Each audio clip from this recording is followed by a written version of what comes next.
Kecelakaan kerja terjadi pada proyek pembangunan MRT Jalur Sanying di persimpangan Jalan Ciafu di Shanxia, New Taipei tanggal 20 sore. Pekerjaan grouting tiba-tiba runtuh dan menyebabkan 5 pekerja jatuh dari peranca setinggi 15 meter.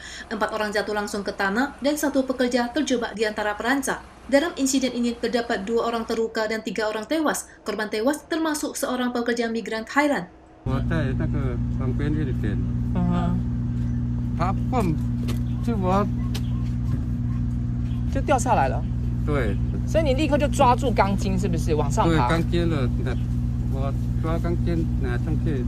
Saat kejadian, terdapat 11 pekerja sedang melakukan operasi grouting pilar jembatan di atas peron. Ketika backisting rusak, 5 pekerja langsung jatuh dari ketinggian 3 lantai. Ketika polisi tiba di lokasi, 3 pekerja telah tewas dan 2 orang yang terluka termasuk 1 PMA asal Thailand. Penanggung jawab lokasi konstruksi mengatakan sebelum pembangunan pilar jembatan, perhitungan struktural harus dilakukan terlebih dahulu. Tapi setelah operasi grouting di satu sisi selesai, backisting di sisi lain malah rusak saat proses grouting. Mengenai apakah adanya cacat teknik masih perlu diselidiki. Proyek MRT ini telah dihentikan oleh Pemkot New Taipei. Kementerian Tenaga Kerja menetapkan pemasangan backisting tidak kondusif sehingga mendenda semua konstruktor bersangkutan masing-masing 300.000 dolar Taiwan dan dituntut ke pengadilan. Pembunuhan terjadi di Kuishan, Taoyuan pada Minggu pagi. Seorang staf toko waralaba shift malam ditikam pelaku Jiang berusia 41 tahun setelah mengimbaunya untuk memakai masker yang berakhir dengan pertengkaran. Tanpa diduga, Jiang pulang mengambil pisau dan kembali ke toko sebanyak 3 kali dan menikam dada staf toko yang menyebabkan kematian. Tersangka segera ditangkap polisi atas tuduhan pembunuhan. 店员奋勇抢下刀刃后，在超商门外失血过多不知倒地，民众目击报警处理。 犯嫌在离开时被赶到了远景制服，店员经送医抢救后仍宣告不治。 Meskipun staf toko segera dilarikan ke rumah sakit, namun ia dinyatakan meninggal. Berhubung insiden terjadi pada dini hari, di mana staf toko yang bertugas hanya 1 orang, sehingga tidak ada yang membantu saat kejadian. Ayah korban dilanda kesedihan mendalam saat tiba di lokasi. 政府除了要这些员工来做这个防疫的这样子的措施之外，也要督促雇主要对这些员工在执行这样子业务的时候有多一点的照顾。 Asosiasi Kecelakaan Kerja mengatakan bahwa ini bukan kali pertama terjadinya insiden kekerasan saat pekerja lini pertama menerapkan kebijakan pemerintah. Di antaranya termasuk motor staf toko wanita yang diserang seorang pria di Pingtung pada akhir September dan pemukulan terhadap staf toko shift malam saat mengimbau pelanggan memakai masker di Taichung pada akhir Oktober. Staf toko shift malam tidak hanya harus sendirian menghadapi berbagai keadaan darurat, mereka juga berada di bawah tekanan penerapan kebijakan prokes saat epidemi.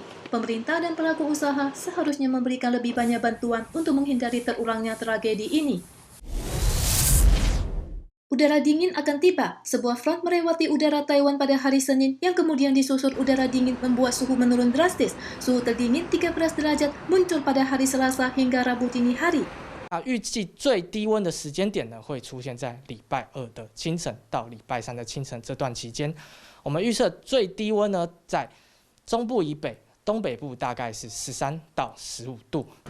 Berhubung intensitas gelombang udara dingin kali ini membawa banyak uap air, CWB memperkirakan adanya kemungkinan hujan salju di pegunungan di atas 3.500 meter pada hari Senin sampai Selasa. Perbedaan suhu antara siang dan malam sangat besar dan mungkin mencapai 9 hingga 10 derajat. Taiwan kembali catat 0 kasus lokal pada 22 November dan hanya mencatat 3 kasus dari luar negeri. Selain itu, di antara kasus dari luar negeri yang bertambah tanggal 9, terdapat seorang pelari maraton wanita asal Kenya. Ia telah menerima 2 dosis vaksin AZ. Hasil tes sebelum dan saat tiba di Taiwan juga negatif, namun ia dinyatakan positif saat isoman. CCC menilai kasus ini merupakan kasus lama, tetapi tetap mencatat 12 kontak, termasuk 11 orang atlet yang masuk bersama dan seorang staf yang ikut serta.